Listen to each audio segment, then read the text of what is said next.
Então, pessoal, vamos dar continuidade à nossa aula de administração de medicamentos. Eu trouxe de novo aqueles conceitos para discutir com vocês, porque agora soluções parenterais, ou seja, soluções injetáveis, a gente precisa ter muito mais cuidado, né?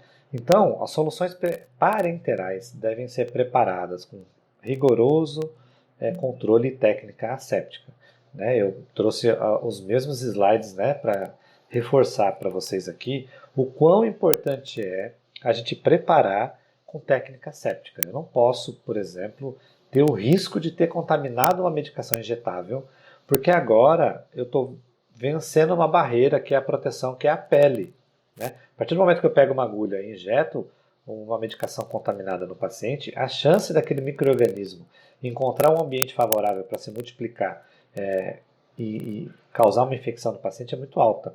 Então eu não posso ter essa falha, né? Eu tenho que tomar muito cuidado. Eu tenho que transportar a medicação sempre em bandeja, organiza melhor o meu trabalho, passa o profissionalismo, tenho riscos menores de confundir ou contaminar a medicação, até riscos de não causar acidente. Lembra que eu contei a história para vocês de que um funcionário estava com uma scalp na mão e a hora que ele saiu da sala, eu passando no corredor, ele trombou comigo e a agulha acabou espetando a minha mão, né? Então, isso não pode acontecer quando você tem a possibilidade de usar uma bandeja dentro do hospital. Isso também minimiza possibilidades de acidente, tá? E lembrar da medicação dos 5 certos. Apesar que eu falei para vocês que existem os 9 certos, mas eu preciso reforçar para vocês que aqueles 5 certos, paciente certo, medicamento correto, hora correta, dose correta, via correta, devem ser seguidas. Depois você tem os outros para complementar a segurança do paciente. Mas se eu não tomar cuidado desses 5 certos, provavelmente a gente vai ter falha e eu posso causar uma troca de medicamento, troca de um paciente e assim por diante. Tá?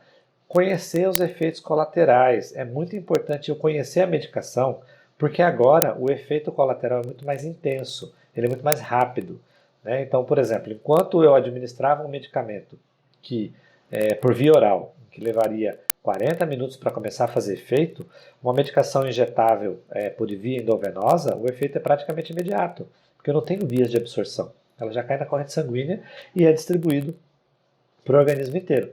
Então eu preciso saber o efeito colateral para saber a resposta dessa medicação. Saber se ela está fazendo efeito, tá bom? Lembrando que se contaminar uma agulha, uma seringa, despreza todo aquele conjunto que você está preparando, joga fora a medicação e começa a preparar uma nova. Não vamos correr o risco de contaminar nenhum paciente, tá?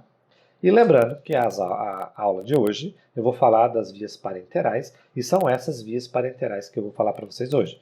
Via intradérmica, via subcutânea, via intramuscular, as suas variações e a via endovenosa.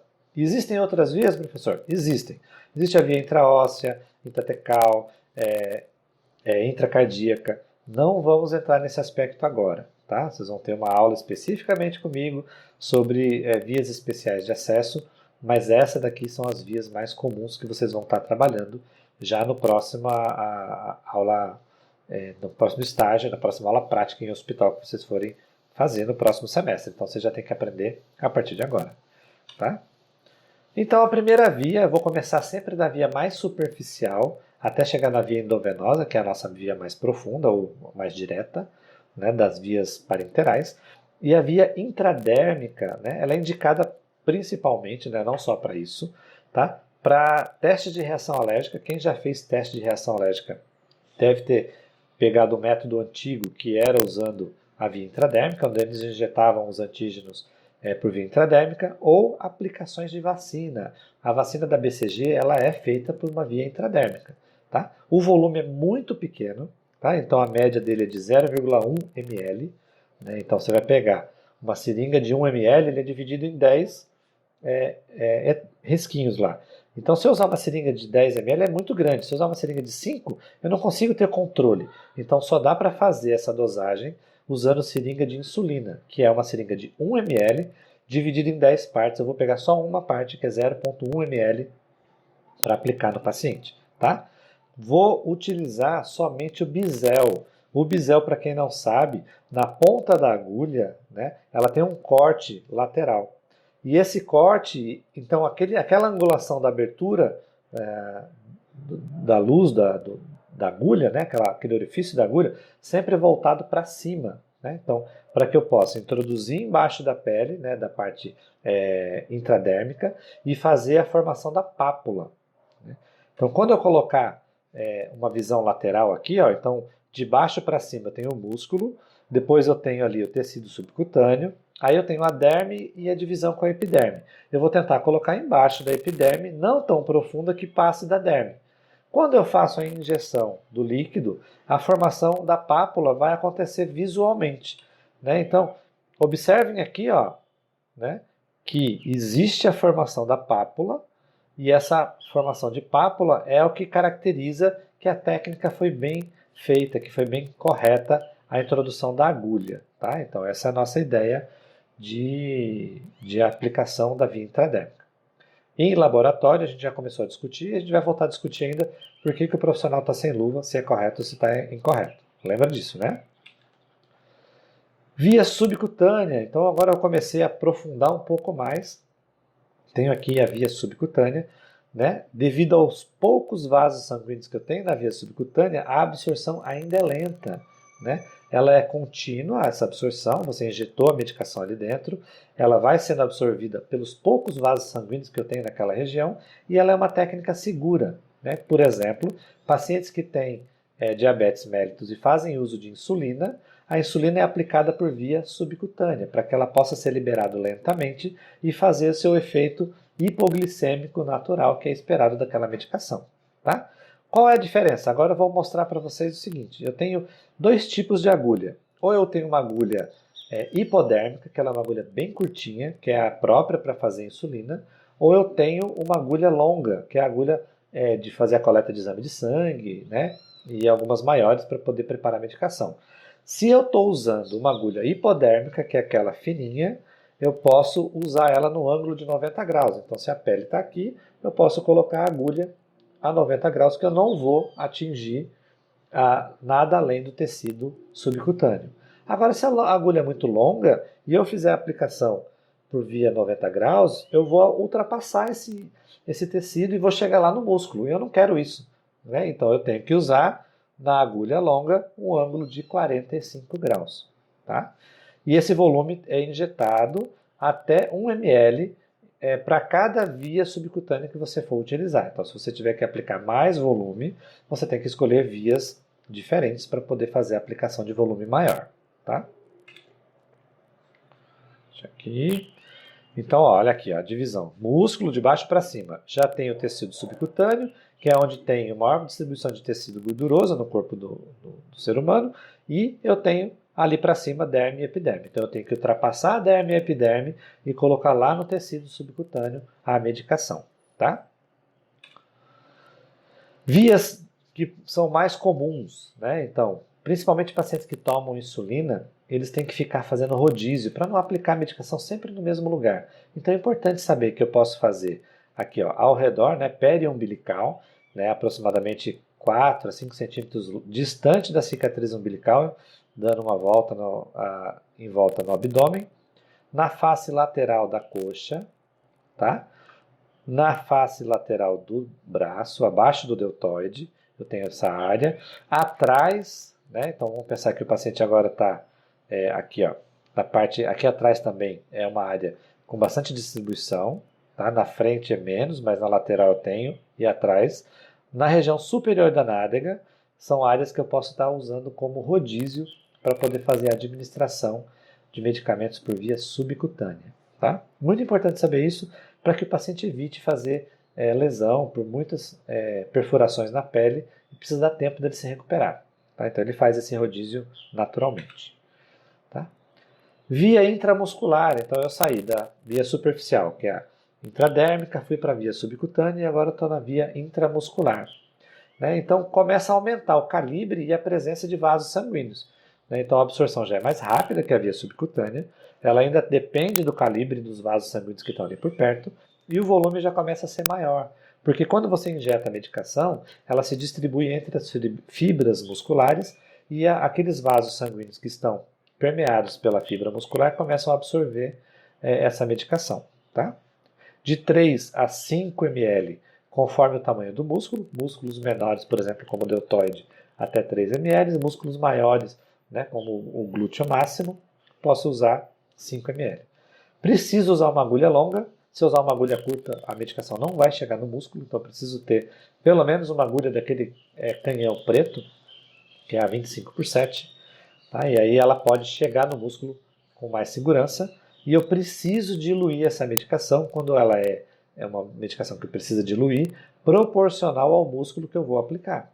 Né? Então não adianta eu colocar muita diluição, que eu também não vou conseguir diluir. Né? Então se eu aspirar uma medicação e colocar mais 8, 10 ml de líquido, ou seja, ultrapassou o volume máximo de 5 ml que comporta o músculo. Vou ter que dar 2 administrações no mesmo paciente. Né? Então, sempre tem que diluir proporcional, né? O suficiente para diluir a medicação e ser viável aplicar no músculo como um glúteo máximo que tu tolera até 5 ml. Tá? Então, olha aqui, um ângulo de 90 graus, atingiu o músculo, você aplica a medicação. E aí ela se distribui entre as fibras musculares. Tá? Via intramuscular, então vamos colocar aqui, ó, região deltoide, referência anatômica para administração do deltoide. Tá? No braço, você vai procurar o acrômio. Procurou o acrômio, coloca ali, ó, 4 centímetros abaixo do processo acromial. Né? Vai dar mais ou menos uns 3 dedos. Você já visualmente identifica a área que você vai colocar. Tem literatura que coloca que até 3 ml você pode aplicar no deltoide. A maioria das literaturas mais seguras apresentam que o processo de deltoide pode receber com segurança 2 ml. Tá? Então, vamos sempre usar o mínimo possível para garantir não haver necrose daquela área. Vocês já devem ter visto pessoas que injetavam anabolizantes e eles não têm conhecimento anatômico e acabam injetando, às vezes, uma medicação muito oleosa, muito densa, numa musculatura pequena e acaba provocando necrose. Né? Então, quando a indicação administre a medicação em músculos profundos, né? Deltoide não é uma musculatura muito grande, muito profunda, então é recomendado o uso no glúteo máximo. Tá? Então, não teme com quem está querendo aplicar e falando para você, não, na nádega é mais segura. Siga essa recomendação, porque o músculo é maior, a distribuição da medicação ela é mais espaçada, a dor é menor e o risco de você ter uma necrose local é diminuído. Tá? Então tá ali, ó, você fez a identificação, 2 a 3 dedos, né, uns 4 centímetros abaixo do processo acromial, você faz a visualização e aí você vai aprender a técnica, como é que faz para aplicar na musculatura, lá na aula prática. Tá? Dorsoglútea, olha só que legal. Né? Então, muito tempo atrás, né, eu vou falar sobre essa técnica, mas muito tempo atrás as pessoas aprendiam sobre a técnica da injeção dos quadrantes, né? Dividir o quadrante. Eu vou ver se eu consigo colocar a imagem aqui para vocês errada, né? Não se faz mais isso, dividir o glúteo em quadrantes. Né? E aí aplica no quadrante superior externo do paciente. Tá? Essa é uma técnica muito antiga, só que pela variação genética das pessoas, você tem a possibilidade ainda de atingir o nervo do paciente, o nervo ciático do paciente, usando essa técnica. Então, o correto é você usar referências anatômicas para que você possa administrar com segurança a medicação no bumbum do paciente, lá na nádega, né? Usando o dorso glúteo. Então, como referência, eu coloquei aqui, ó, traça-se uma linha a partir da linha a partir da espinha ilíaca póstero superior e vai uma linha imaginária até o trocânter do fêmur. Quando você tem essa linha imaginária, você administra acima dessa linha, você tem com segurança a possibilidade de não atingir o nervo ciático do paciente. É um volume de até 5 ml para você administrar e você tem a segurança de não ter o risco de atingir o nervo ciático do paciente. Tá? Então você não precisa, se vocês perceberem, ó, a cintura do paciente está aqui, ó, vocês não precisam baixar muito a calça do paciente para administrar essa medicação. Façam a palpação até encontrar a crista ilíaca aqui, ó, o processo, né, da espinha ilíaca póstero superior, póstero porque é para trás, é nas costas, tá? Faz uma linha imaginária até chegar no trocânter e você pega o terço médio e aplica acima dessa linha, né? Isso te dá uma segurança maior, tá?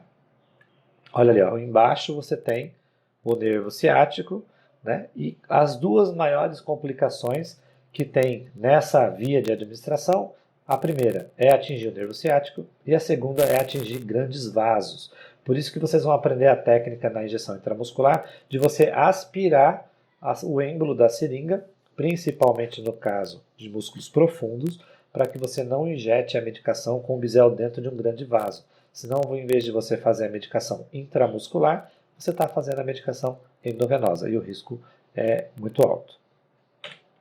Tá? Outra técnica, uma variação da técnica intramuscular é a ventroglútea. Em alguns livros ou artigos vocês vão entender, ler sobre a técnica de Rochester. Tá? Mas a região intramuscular, né? A medicação por intramuscular na ventroglútea é uma discriminação, uma denominação correta e comum de se usar no nosso ambiente de trabalho. Tá? Então, você precisa fazer uma técnica identificando os pontos anatômicos, né? Então, você vai sempre usar a sua mão esquerda no quadril direito do paciente ou a sua mão direita no quadril esquerdo do paciente. A sua palma da mão fica encostada no trocânter, tá? E o seu dedo indicador vai em direção à espinha ilíaca, agora é anterosuperior. Né? Então você pega aqui, ó, a crista ilíaca faz o acompanhamento, lá na frente do quadril do paciente, na região anterior, você coloca o dedo indicador sobre a espinha ilíaca anterosuperior. O dedo médio vai abrir e vai fazer como se ele estivesse acompanhando. Você não vai alcançar, né? Mas você vai acompanhar a crista ilíaca. Né? E aí você tem um V que você forma com a mão no quadril do paciente e esse V que dá a área que você vai administrar a medicação. Você vai parecer, se você nunca viu essa técnica, você vai ficar assustado, vai falar, o quê? A pessoa vai administrar injetável no meu quadril aqui na frente, né? Praticamente anterolateral. Né? As pessoas ficam preocupadas com isso. O volume também é de 5 ml, porque o músculo é grande. Né? Deixa eu mostrar aqui para vocês. Ó. Então, mão direita no quadril esquerdo do paciente, dedo indicador em sentido a espinha ilíaca antero-superior, o dedo médio abre formando um V, e essa é a região que você vai administrar no paciente, ela é meio que anterolateral. Tá? O que acontece nessa situação? Essa é a técnica mais segura para a administração de qualquer medicação injetável por via intramuscular. É uma área que eu tenho grande músculo, são músculos que não dependem de contração para fazer sustentação.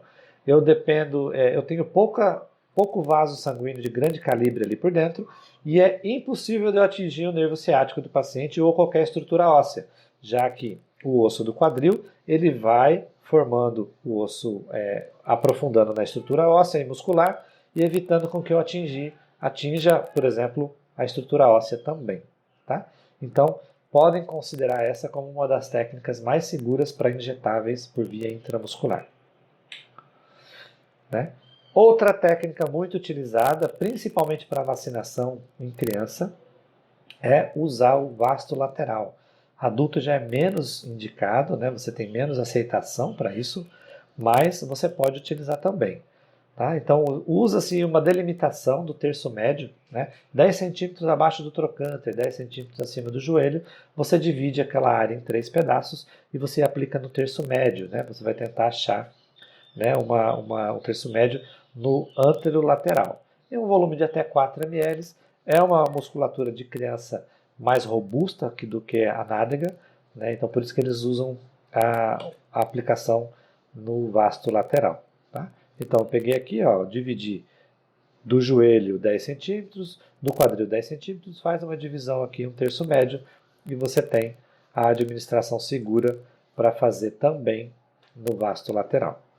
Existe uma variação muito legal, isso não é uma técnica, não é uma via, é uma técnica diferente, que você pode aplicar em qualquer uma das vias de grande calibre, né, dos grandes músculos, principalmente vasto lateral, e dorsoglúteo e ventroglútea. Tá? Você faz a técnica em Z. O objetivo é que você desloque, deixa eu pegar a câmera, que você desloque a pele, introduza a agulha com a pele deslocada e a perfuração da pele com a pele deslocada acontece o quê? Quando você injetar a medicação, ela vai ficar lá dentro do músculo. Quando você soltar a agulha, a pele vai voltar para o seu local original e esse deslocamento obstrui o caminho feito pela agulha. Isso impede que a medicação retorne para a região da derme e provoque irritações. Existem algumas medicações que são indicadas para ser feita com técnica em Z. Por exemplo, a Noripurum, que é uma medicação que pode causar irritação no tecido subcutâneo. No tecido cutâneo, desculpa, na derme e epiderme. Então você tem a possibilidade de usar essa técnica, né? Então, impede o extravasamento do medicamento para o tecido cutâneo e para a pele. Usado em intramusculares, injeções intramusculares profundas. O objetivo é afastar a pele lateralmente para introduzir a agulha e injetar a medicação. E, ao retirar a agulha, a pele volta para a sua posição original, para a sua posição local, e ela acaba impedindo o retorno dessa medicação. Então, olha como é que vai ficar. Como se eu tivesse arrastado a pele, introduzi a agulha, quando eu tirei, a pele volta para o seu local normal. E aí, esse deslocamento que aconteceu aqui, impede que a medicação que está aqui nessa região muscular volte para a pele, porque houve um deslocamento e esse movimento acabou acontecendo de uma maneira que preservou o caminho e deixou a medicação lá dentro, mantendo ela dentro do músculo para evitar irritação do tecido superficial. Tá? E por último, eu tenho também a via endovenosa. Então, em termos de tempo de absorção, a via endovenosa ela é mais rápida. Ou ela não tem nem tempo de absorção, porque ela não tem absorção. Você joga a medicação dentro da via sanguínea, ela já é rapidamente distribuída para o organismo, já é bioprocessada ali no fígado e já o seu efeito é muito mais rápido. Né? O efeito acaba acontecendo praticamente instantaneamente. Tá? Então, o efeito pode ser imediato, vai depender de algumas medicações, né? Dependendo do tipo de ação que ela tem, né? Porque não tem essa tempo de absorção. Deve ser diluído e manipulado com rigorosa técnica asséptica. Antes a gente discutia, olha, se fizer uma medicação subcutânea, o pessoal está fazendo vacina, não está aplicando álcool, não está usando luva. O álcool pode ter algum efeito sobre a vacina, mas o álcool também ele tem um efeito protetor da pele. Você acaba fazendo asepsia da pele e evita que o micro-organismo entre para dentro da pele. No caso de aplicações endovenosas, é obrigatório você estar de luva, porque você é um profissional de saúde, mas é obrigatório você passar o álcool 70 na pele do paciente e esperar ele secar, ele evaporar, para que os micro-organismos da pele possam ser eliminados pelo álcool 70. E isso minimiza a possibilidade de você introduzir um micro-organismo da pele dentro do vaso sanguíneo. Quando eu faço isso, quando eu não faço isso numa região, por exemplo, subcutânea, existe uma camada de proteção maior até que o micro-organismo chegue no vaso sanguíneo. Né? Nossas células de proteção acabam defendendo a gente de uma maneira melhor. Mas isso não quer dizer que a gente deva fazer isso para todas as aplicações injetáveis. Mas na via parenteral, se eu não tiver rigoroso técnica séptica, eu posso contaminar o paciente. Tá? Então, sigam rigorosamente as técnicas assépticas que vocês vão aprender na aula prática. Tá? O diluente, né, a medicação injetável, poucas vêm pronta para ser administrada, né? Você aspira da ampola e administra direto, mas a maioria precisa ser rediluída. Então você vai aspirar o conteúdo medicamentoso de uma ampola e aspirar o soro fisiológico, a água destilada, solução glicosada. Cada medicamento tem a sua indicação na bula e vocês vão aprender medicamento por medicamento. Tá? Às vezes ele indica uma outra diluição, mas você precisa saibam que solução salina, que é o soro fisiológico, solução glicosada e água destilada são os 3 principais diluentes que eu tenho no hospital. O mais comum é soro fisiológico e água destilada. Tá? Tipos de infusão, né? Então, se eu preparei a minha medicação e eu vou administrar no paciente, eu posso aplicar em 3 estratégias diferentes: em bolos, intermitente e contínua, né? Saibam que em bolos eu pego a seringa e vou aplicar direto no paciente aqui, ó.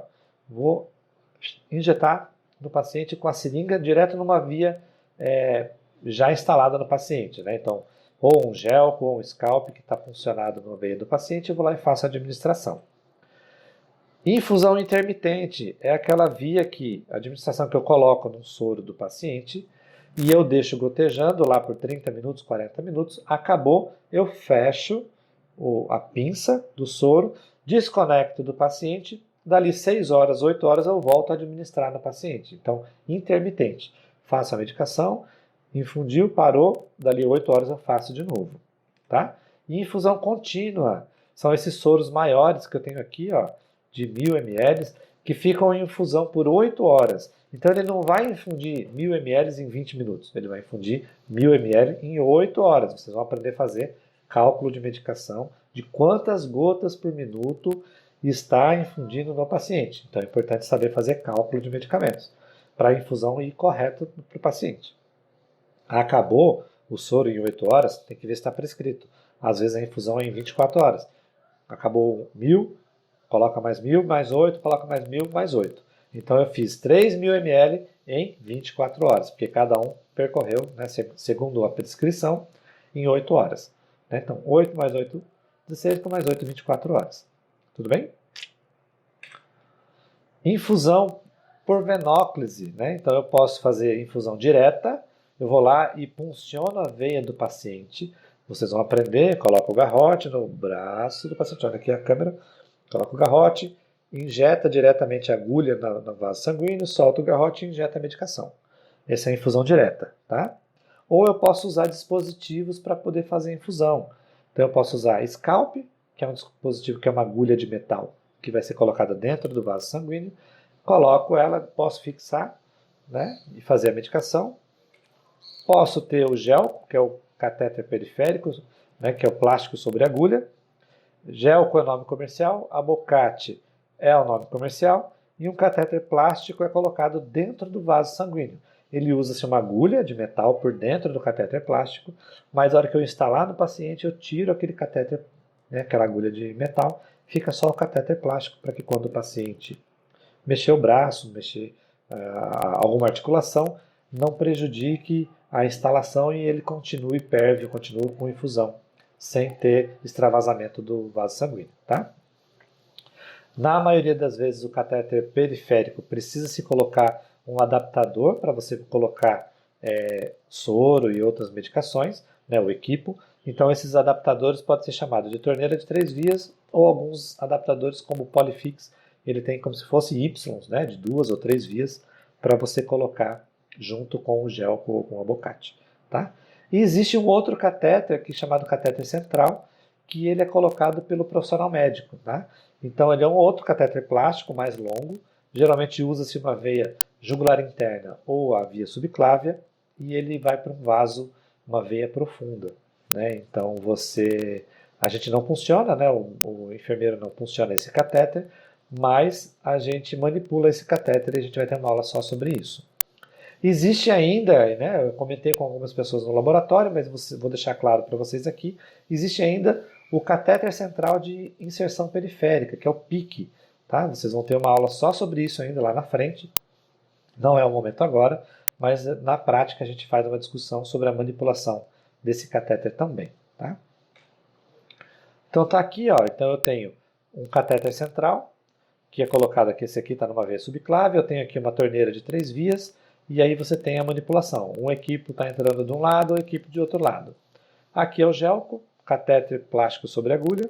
Aqui é o scalp, né? Então ele tem uma borboleta aqui, uma butterfly, uma agulha que é colocada dentro do vaso sanguíneo e ele já tem uma extensão para você fazer a administração de medicamentos aqui. E a via direta, quando você coloca o garrote, funciona a veia diretamente com a seringa e agulha. Tá? Muito importante lembrar que toda a perfusão, né, toda a punção que vai ser mantida no braço do paciente, toda a venóclise, né, se é um gelco, se é um catéter central, se é um scalp, precisa ser feita a troca do curativo com a frequência. Tá? Cada protocolo de hospital vai instaurar os produtos que você vai utilizar, mas diariamente você troca o catéter, você troca o curativo sobre o catéter, seja ele com scalp, seja ele com gel, seja ele com a catéter central. O que vai mudar é o tipo de curativo que é feito naquele dispositivo. Né? Vale lembrar que em alguns hospitais mais modernos você pode ter adesivos plásticos e aí você pode permanecer ele por mais tempo. Né? Então, cada protocolo de hospital vai determinar como é feito o curativo da sua venóclise. O básico é a troca diária para vocês fazerem a observação quando o catéter você tem uma gaze e um esparadrapo ou você tem um micropore por cima para você visualizar a inserção se não tem nenhum sinal de inflamação ou infecção. Tá? Preciso identificar o equipo. Então, aquele soro que está pendurado com o equipo infundido no paciente, ele é colocado uma data. Né? Então, tem hospital que instaura protocolos de troca de 24 horas, tem hospital que pode durar até 72 horas. Né? Então, você precisa saber se ele vai durar 72 horas, quando é que ele foi instalado. Né? Pelo menos tem que estar identificado a data, o turno que foi colocado, o horário que ele foi colocado e a assinatura de quem foi o profissional que fez a instalação daquele equipo. Tá? Fazer a asepsia das inserções, né? Toda vez que eu for fazer a manipulação dessas conexões aqui, ó, abrir e retirar um equipo, eu preciso passar álcool 70 para proteger e fazer a desinfecção, para você minimizar o controle, né, o risco de contaminação. Tá? E sempre lembrar dos 5 certos, paciente certo, dose certa, via certa, hora certa, medicamento certo, para evitar troca de medicamentos, para evitar troca de paciente, para evitar erros na hora de administrar medicações. Tá? É muito importante vocês darem atenção especial a esses tópicos, porque a administração de medicamentos ela é muito séria. Né? Você tem o risco de contaminar o paciente, você tem o risco de dar uma medicação que pode fazer o paciente se sentir mal ou até prejudicar ele de forma grave. Tá? Então, sigam os passos e orientações que a gente passa para vocês. Se vocês tiverem a oportunidade, vão para a monitoria, treinem com os monitores, discutam as dificuldades que eles tiveram quando eles foram para a prática, porque isso mostra para vocês um caminho a ser seguido na hora de treinar lá no boneco, lá no laboratório. Tá? Para quando vocês tiverem aula prática no hospital, vocês tenham um pouco mais de segurança e não deixem de estudar. Não parem de estudar, isso é muito importante. Tá? Espero que vocês tenham gostado dessa aula. Eu vou deixar as atividades para vocês fazerem, não só os exercícios de medicamentos, mas também alguns vídeos para vocês entenderem sobre o risco da contaminação e troca de medicamentos, né, o erro. Mas eu tenho certeza que vocês vão sair bem nessa etapa. Tá bom?